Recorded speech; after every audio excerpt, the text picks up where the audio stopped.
Hong Kong کے خصوصی انتظامی خطے HKSAR میں تعینات سفارتکاروں اور کاروباری برادری کے ایک وفد نے حال ہی میں چین کے شمال مغربی سنکیانگ ویغور خود مختار علاقے کا دورہ کیا ہے۔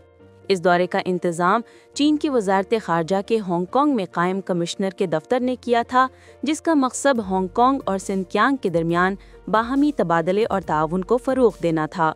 وفد کے متعدد ارکان کے لیے یہ براہ راست تجربہ تھا، جس نے سنکیانگ کے بارے میں ان کی سمجھ اور واقفیت کو مزید گہرا کیا۔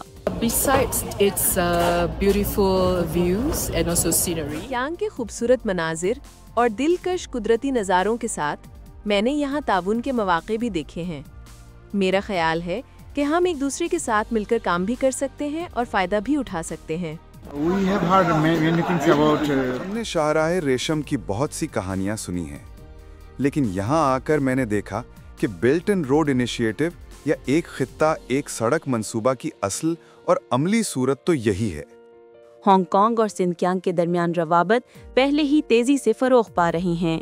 اپریل 2025 میں کیتھے پیسیفک ایئر لائنز نے ہانگ کانگ اور اورمچی کے درمیان ہفتے میں 4 براہ راست پروازیں شروع کیں، جبکہ اس کی بنیادی کمپنی سوائے گروپ مزید پروازوں کے اضافے پر غور کر رہی ہے۔